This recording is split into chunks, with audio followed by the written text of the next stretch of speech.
हमारी जो इंडिया है वो बहुत सारी चीज़ों में आगे है, हम सिर्फ कृषि में ही क्यों पीछे। किसानी का धंधा जो है ये चौपट होता जा रहा है और किसान बहुत से तो हमारी समझ में किसान खेती छोड़ रहे हैं, इसी की वजह से इसमें बच कुछ नहीं रहा। जब फसल हमारी गिरी तो लगा कि मुझे भी गिर जाना चाहिए, बर्बाद हो गई थी फसल हमारी जो है। किसान फांसी पे झूल गया, वो असल में है तो ये नकल की वजह से। भारत का औसत कृषि उत्पादन विश्व के औसत उत्पादन से काफी कम है और इसके लिए जिम्मेदार कारणों में नकली तथा अवैध उत्पादों का समावेश एक प्रमुख कारण है।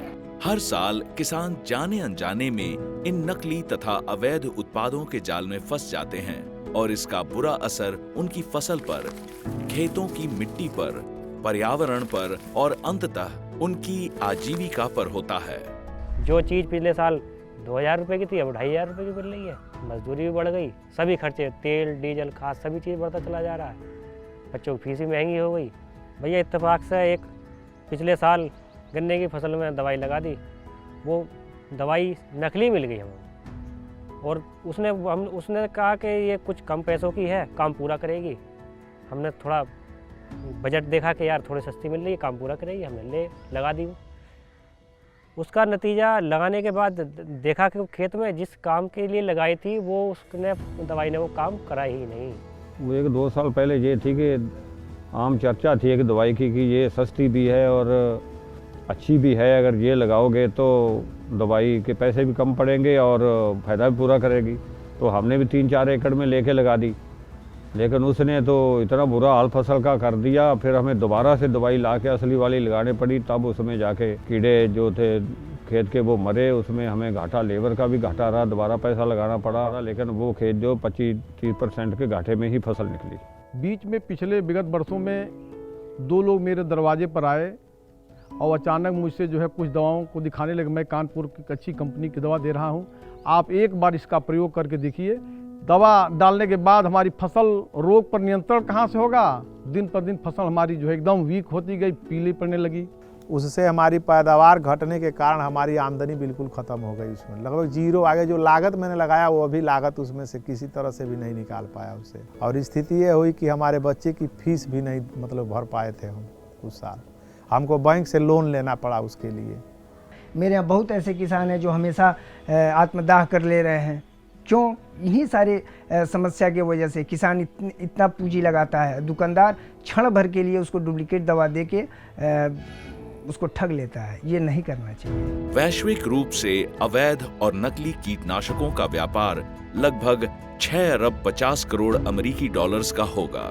संगठित किए जाने पर यह व्यापार विश्व में चौथा सबसे बड़ा व्यापार हो सकता है। भारतीय फसल संरक्षण उद्योग का मूल्य लगभग 18,000 करोड़ रुपए है, जिसमें अवैध तथा नकली उत्पादों का हिस्सा लगभग 25 से 30% है। हमारे यहाँ ये जो किसान है वो पढ़ा लिखा कम और जागरूक कम है। और किसान इतना तो जागरूक है नहीं कि जो अपनी मर्जी से जाके कहे दुकानदार से कि ये मुझे चीज़ दे दो, जो दुकानदार ने उठवा दी वो ले आया। बहुत ऐसे दुकानदार हैं जो डुप्लीकेट बाज़ार में बेचते हैं और डुप्लीकेट बेच के बाज़ार को एकदम ख़राब कर दिए हैं। अगर किसान डुप्लीकेट दवा का प्रयोग करता है तो उसके जीवन पे बहुत ज़्यादा असर पड़ता है।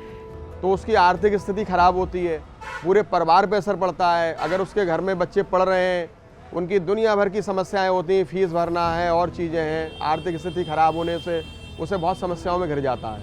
ये एक बहुत बड़ी प्रॉब्लम हो चुकी है इंडिया में, बहुत ही ज़्यादा।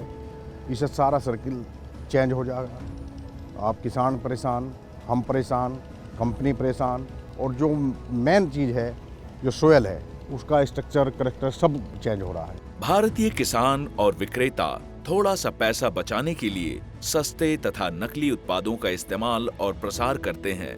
वे उन उत्पादों के दूरगामी दुष्प्रभावों के बारे में नहीं सोच पाते और आगे चलकर इनका उनकी खेतों की मिट्टी, फसल, उत्पादन और व्यवसाय पर बुरा असर पड़ता है। जब आप अच्छी दवाइयाँ देंगे, भले ही उसमें कम प्रॉफिट हो, लेकिन टर्नओवर ज़्यादा होगी तो प्रॉफिट तो आएगा ही निकल के। लेकिन जब किसान की दृष्टि से हम देखें, उसे जब प्रॉफिट होगा, असली प्रॉफिट तभी हमें होगा।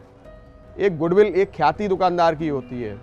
तो मतलब अगर ख्याति चली गई तो दुकानदार के पास कुछ बचता नहीं है। जो लोगों ने 2 नंबर का ये धंधा किया या मतलब गलत दवाएं बेची, उससे वो लोग और आज की डेट में नीचे हैं, क्योंकि सामने वाले के लिए तुम गड्ढा खोद रहे हो तो खुद भी तो गड्ढे में गिरोगे। और हमें इसका बेनिफिट इसलिए मिल रहा है कि हम अच्छी दवा बेच रहे हैं, तो उसका बेनिफिट है हमारे साथ कि हम आज ग्रोथ में हैं। उस दुकानदार के खिलाफ बहुत लोगों को बताया कि भाई ये बहुत गड़बड़ दवा बेचता है, नकली दवा बेचता है, सिर्फ बढ़िया होर्डिंग लगाया है और फर्जी कंपनियों की दवाएं बेचता है। और दुकानदार किसानों को क्या ही नकली दवा दे के ही धोखा देगा, तो भगवान उसको माफ़ नहीं करेगा। इसी तरह से अन्य किसानों को भी उसने घटिया दवा बेच दिया था, तो बाद में कुछ किसान उसके ऊपर मुकदमा कर दिए और बाद में वो जेल भी गया वो।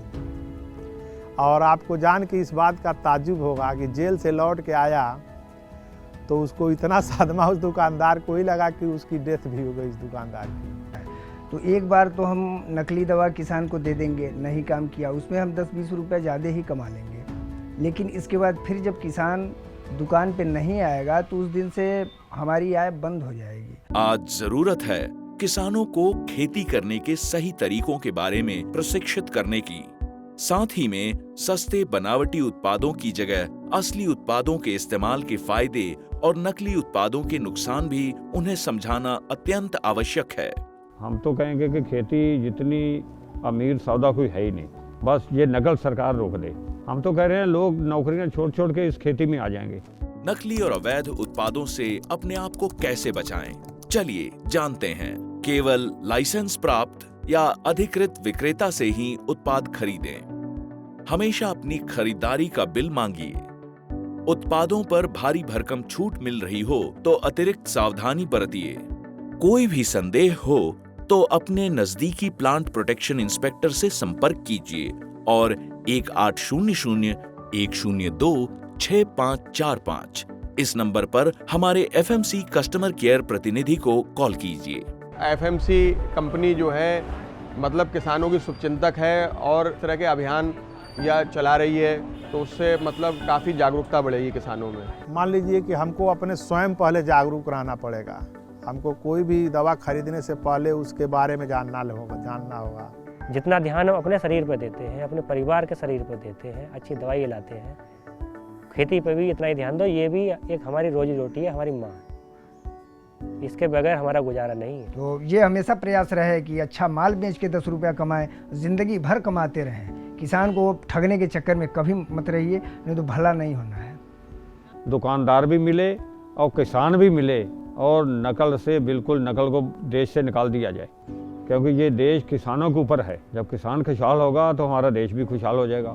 किसान का जब कल्याण होगा तभी देश का भी कल्याण है।